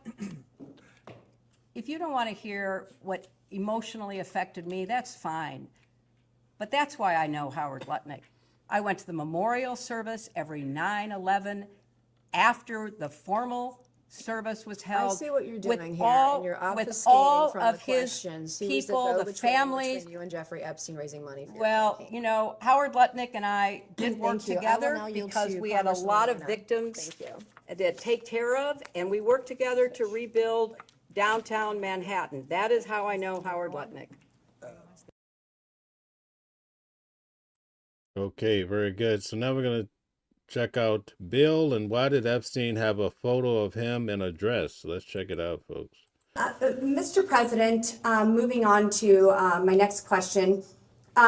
Submitted to the record, we have a painting that seems to be of you, Mr. President, found in one of Jeffrey Epstein's residences, wearing a, I would categorize it as a famous blue dress worn by the White House intern, Monica Lewinsky. And I have this image here. This image is being passed around. If we need to go off the record while we do that, we can. I can take the. Bill Clinton reminds me of that old song, I'll Keep Holding On. Remember that song? He's barely holding on. Okay. Picture. So Do you have a question? It will be Yeah, I do. marked as Majority Exhibit 15. Proceed. Thank you. So, Mr. President, we are looking at an image of a portrait that is looks to be you, Mr. President, in this blue dress. Can you describe this painting? And He doesn't need to describe the painting. You just gave him a picture. What's your question? my question is, are you familiar with this painting? Have you ever seen it in person? I've never seen it in person. Do you know why someone would paint this? Are you asking him to Objection. speculate? That's calls for speculation. You can ask the artist. And if I had known Jeffrey Epstein had this painting, it would have saved me this whole day. Did you ever introduce Epstein to Monica Lewinsky or any other young female White House staffers? I did not. Did Epstein ever request introductions to young female intern staffers of you? Did he request you to introduce them? And one regarding this exhibit 15, this portrait, to the right of this image, there appears to be a plain letterhead document that is framed in a gold frame. Are you familiar with That he's testified that he's not seen this picture? the painting we asked? Yes, and now I'm asking about the image next to it. So Are you asking whether or not he's familiar with what's in this small frame? I'm the part that you have covered up. This part? I'm asking if he's familiar with this letterhead letter There's no that was letterhead that we can Is this see. part of the painting? No, sir. This is next to the painting, and it's framed on the wall in the home of Jeffrey Epstein. I guess a better way to ask, other than the birthday note that was passed around here today for Jeffrey Epstein's 50th birthday, Mr. President, did you ever handwrite Jeffrey Epstein any other notes? Well, I wouldn't remember, except that I've seen a picture recently of another note where I thank him for getting me away from the crowd on the airplane for a while so I could take a nap. Yes. Okay, Mr. President, I just have two more questions for you, and then I will let you go. And again, I'm so grateful for your time here today. We also have another exhibit from the committee, and it's page 49, I believe, and the, how do you want to classify this one? They'll give it to It will be marked as Majority Exhibit 16. In this is a portion of Virginia Giuffre and her testimony. And in it, she is referencing you, Mr. President, and says he, Mr. Clinton, told me long ago that everyone owes him favors. They are all in each other's pockets. She's asked, I'm sorry, maybe that wasn't you that you was referencing Clinton. I'll start over. He told me long ago that everyone owes him favors. I believe that's referring to Mr. Epstein. They're all in each other's pockets. Sorry, could you show, what line are you starting at? Yes, ma'am. I'm starting at the first line, and I do believe I incorrectly said that she was referencing Mr. Clinton. Guys, we have 600 people. Please hit the like button, share, and subscribe, and turn on your notifications. Thank you. So to correct that, So she's not referencing. Correct. She She's is not not referencing referencing Mr. President Clinton. Clinton. She's referencing instead who? I believe this is Jeffrey Epstein that she is referencing here. Thank you, Ms. Bober. Thank you. And then she's asked, would you say you asked him why Bill Clinton was here? And Virginia responds on the island, where he was here, on the island. And she goes on to say, Excuse me, can you clarify who JS is? Can we look and see who JS is? It says V and then it says JS. So yes, is this I will get you that name. But this is a Here, I can pull it conversation up right between here. two people, or is this a Yes, transcript of a deposition? This is a transcript of a deposition, yes. Thank you so much. It says telecon at the top. Doesn't appear to be a deposition. It says, What do we Telecom. have this as? I'm not objecting. No, that's fine. And we could go off the record if you want, just to get this. I don't have this. Oh. So this is, go ahead. We'll go off the record.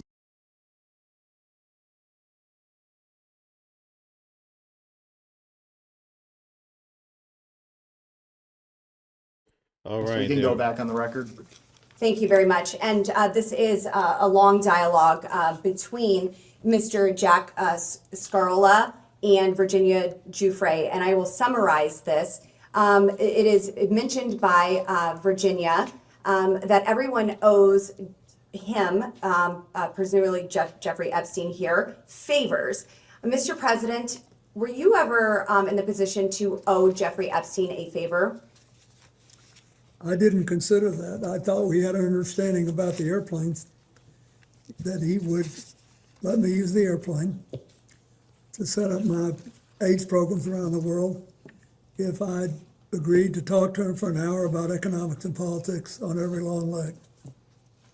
I kept my word, and he seemed to honor his. Were there any sensitive government topics ever discussed Never. in those conversations? And also here, Just for the Virginia. record, did the court reporter get his response? Thank you so much. Thank you. Sorry, I'll try not to talk over you. Wrapping up here.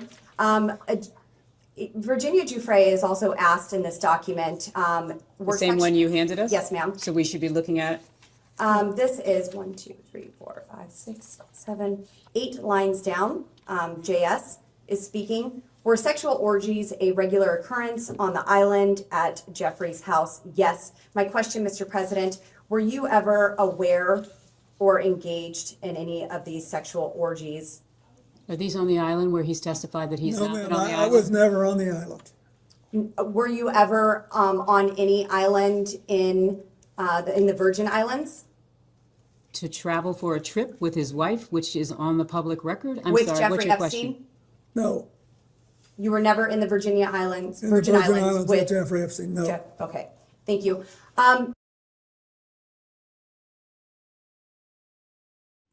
All right, we're going to switch back to Hillary real quick and check out another one.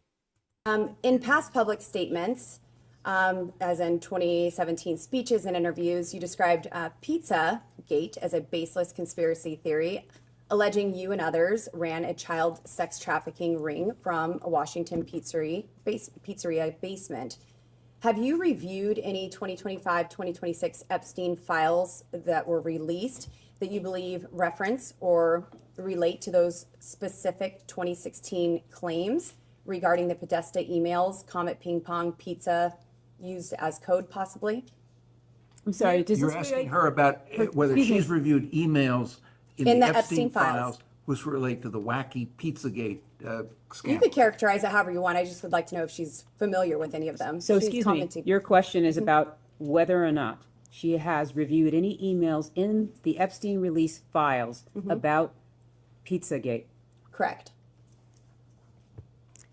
Pizzagate was totally made up. It was an outrageous allegation that ended up hurting a number of people, that caused a deranged young man to show up with his assault rifle and shoot up a local pizzeria. I can't believe you're even referencing it. You should be. There are connections to the language. Well, I'm the not talking QAnon about- people believe there are, so. I don't know what QAnon have at people it. believe. Have at it. But you've accused certain parties, and I think even right now today, of promoting slow walking or information in ways that fuels conspiracies. In your view, did any Epstein-Maxwell related investigations or file handling pre or post 2019 contribute to or intersect with the spread of Pizzagate style theories about Democrat figures? Objection. I have Calls no for way an of answering. That is the impossible amount of most speculation. ridiculously. Have you or your representatives identified any Epstein file content that has been misinterpreted online to revive those claims? And what steps, if any, have you taken to clarify? Again, object on the ground of I think that this is all very speculation. reasonable. Well, first of all, I don't follow the crazy conspiracy stories that are online. I regret that anybody does. I find it quite sad, but also disturbing that people would believe some of what is put forth, like Pizzagate. So I have taken no steps to review anything Do you think that might have pizza- any connection to something which I think is totally bogus. John Podesta, your 2016 campaign chair, appears in some Epstein file contexts. Social overlaps or mentions. Were you aware of any of the Podesta-related communications in the released files? Can you that have- please provide examples or the evidence that you would like us to review or the exhibits that reflect that in I order can- for I her can to get- be able to I do can get that? some I mean, exhibits somebody and starts pause with this you question speak in to the that when you meantime. provide those. I will get those, and I will skip that question The until Congresswoman we can. asked generally if she's aware. Generally, she is asking if she's aware of specific information that is in the files that you all are relying on. Please provide the witness with If your copies of that client materials. doesn't know or has no recollection, she's welcome to state so.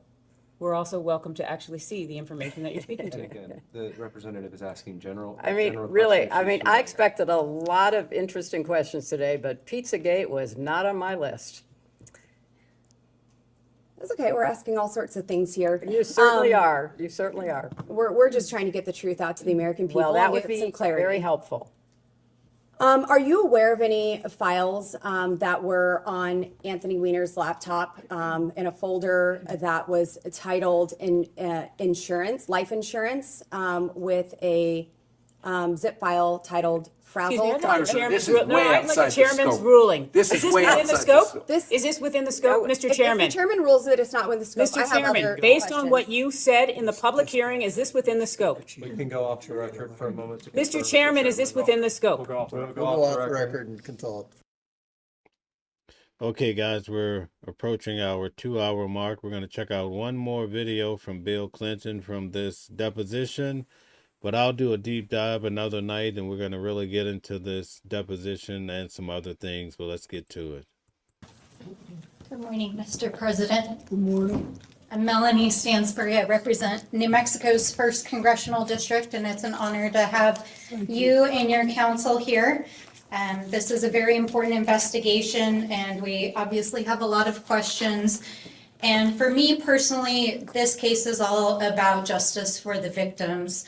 And I really appreciated in your opening statements, your statement about nobody being above the law, including a president. And I think it's important that we are setting the precedent for Congress establishing oversight and subpoena power over a president. And I believe Donald Trump should and will ultimately be in front of this body. And I also appreciate what you said about women and girls who were abused by Jeffrey Epstein deserving justice and healing. And that's where I'd like to focus my questions. And in particular, I want to focus on 3 survivors who have shared stories that involve you. So I want to begin with Maria Farmer. Do you know who Maria Farmer is? Maria Farmer was employed by Jeffrey Epstein and abused by him for a number of years.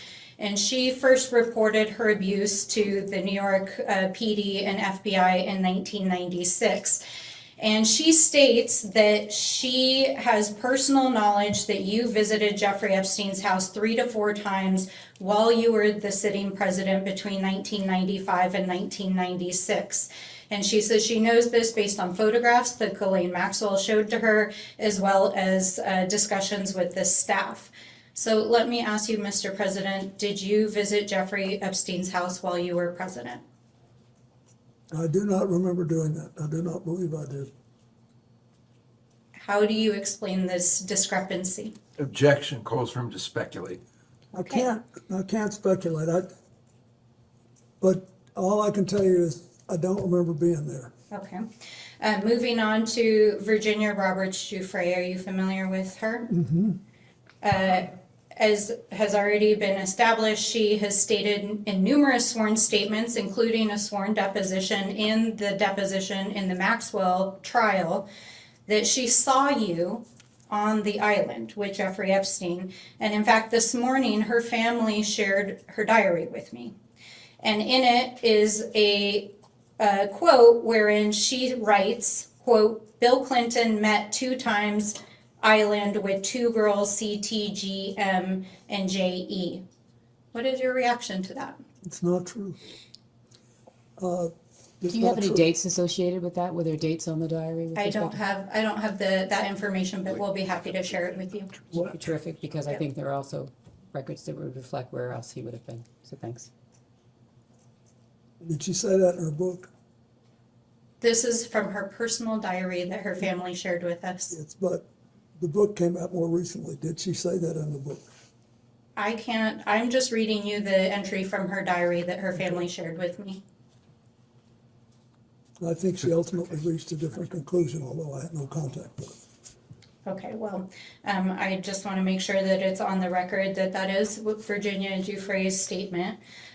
Did you ever fly in a helicopter with Ghislaine Maxwell? Ever, anywhere? I have no idea. Okay, well, at least one of the survivors claims that you flew in a helicopter with Ghislaine Maxwell to the island.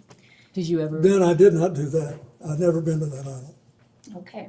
The third person I want to talk about briefly is Shantae Davies. I know we've already mentioned her here today. I know you've already mentioned that she was listed as a flight attendant on the trip to. Guys, we have 800, 900 people. Please hit the like button, share, and subscribe. Thank you. South Africa in 2002 that you took with Jeffrey Epstein. Are you aware that Shantae Davies is a survivor who claims she was abused for 3 years, including during that time period? I am now.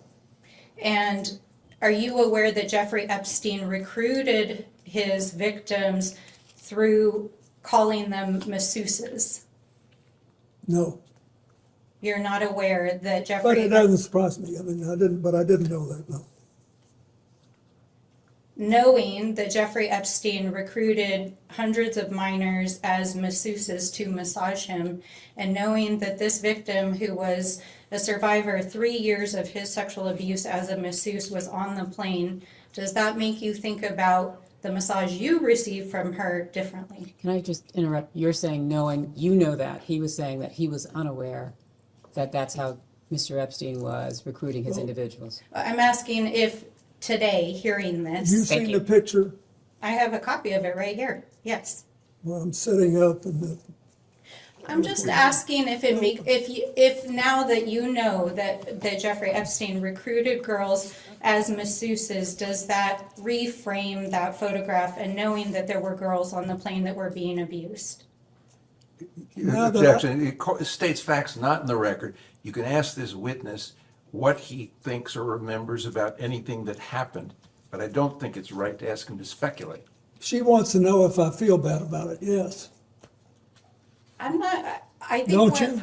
what I'm trying to get at is that there is a culture that surrounded Jeffrey Epstein in which rich and powerful people saw young women that were survivors who were being abused and didn't say anything and didn't do anything. So is your question- Part of what I'm trying to do is to ask you, we know there was a survivor that was on the plane. You've stated that you didn't know she was a survivor.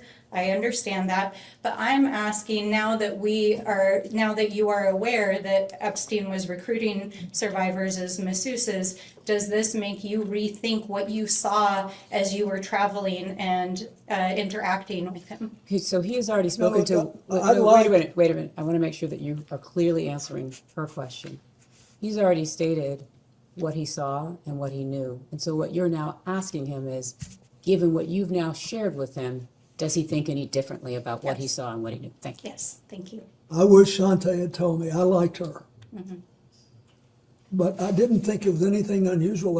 I can't tell you how many airplanes I've been on where rich people asked me to go and they had someone offering a massage. You know, all these boats that you go on and all that, they all do that. And usually I don't do that. I'm not into this. Well, that certainly raises some other questions about people offering free massages on boats, etc. But I do want to enter a couple of exhibits into the record, and I know council is prepared to pass them out. And while that is occurring, we're going to introduce this exhibit. What is it?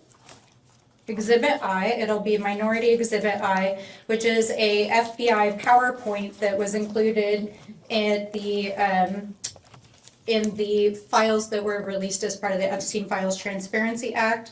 And then I would like to introduce this exhibit, which is Exhibit J, which is a internal correspondence emails between the FBI. And though I'm short on time, what I'll describe in both these exhibits is that your name appears in FBI tip sheets as having attended parties in Jeffrey Epstein's presence in which sexual activities were occurring. Did you ever attend a party of any kind or an event with Jeffrey Epstein in which sexual activities were occurring? Okay. And then finally, there will be many millions of people that watch this deposition. What would you like to say to the survivors directly? That I hope this will produce a sense of finality. And I don't think that'll happen till the government starts holding on to all the records. I think that, the records should be released. And then I think that we need to come up with strategies to help people who can't get over this get better. And the most important thing we do, I think, besides treat the victims right, is increase the guardrails that will set off alarm systems and stop other people from doing the same thing Epstein did. Thank you very much, Mr. President. Thank you. Okay, very good. Do you guys feel like that was a heartfelt speech? What did you think? Tell us in the comments. But we had a chance today to go through Nancy Guthrie, trying to figure out what's happening in regards to her. Hopefully she can come home safe. But at least we had a chance to realize how this case was framed from the very beginning and how the sheriff actually talked about that scene, I think is very important. Also, we had a chance to look at Hillary and Bill Clinton and their depositions. I was there, boots on the ground for the deposition. A lot of the reporters and even some of the senators, they kept saying, we want to see Donald Trump and Melania, who were in the files way more than the Clintons, to have to come and answer these hard questions. Will that happen? Nobody knows. What's all of these things about? Is this a distraction from a bigger moving machine? Perhaps so. A lot of people tend to say that every day in the audience. Maybe there's more that's being hid from us. And as we look around in the world, there's so many wars. You can pick the disaster you want to focus on. People were stuck in Mexico. They were stuck in Dubai trying to get home, and the list goes on and on. At any rate, thank you guys for tuning in tonight. I really do appreciate it. I caught a cold out there in Arizona. It was so cold in the morning, hot at noon, and then cold again at night. I came back to a blizzard here in New York, so it's understandable. But I want to thank you guys, and everybody's talking about the Red Sox. No, it's the Yankees and the Cowboys around here. That's who we root for. Thank you. We'll be on tomorrow for noon, news at noon, and thank you for tuning in tonight. And I appreciate each and every one of you for liking, sharing, subscribing to the channel, and so much more. We have a lot to do going forward, covering so many different stories, boots on the ground, just as we did with Nancy Guthrie. Thank you guys, and have a great night. I'll be doing another deep dive about the Clintons, maybe Friday night, because tomorrow night we have on Candace Kelly. She's a law professor out of New Jersey. And then on Thursday night, we have Mama Flips as well, the typical show we have with her. On Sundays, we have criminal defense attorney Calvin Johnson. We look forward to having him as well. So stay tuned. I'll see you guys tomorrow for news at noon at 12 noon Eastern Standard Time. Thank you and have a great night. Thank you. Different voices, but the same song. Loving a world where we all belong. Kindness leading the way, breaking the chains. In the symphony of love, the flame remains. Embracing diversity, brighter days in sight. Watching the world sharing love and light. Peaceful flight, colors of harmony, painting the night. United we stand in love's pure might.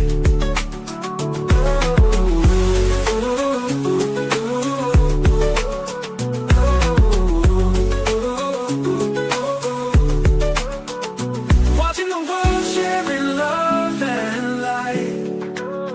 Hearts beating as one in our peaceful flight. The colors of harmony, painting the night. United we stand in love's pure might.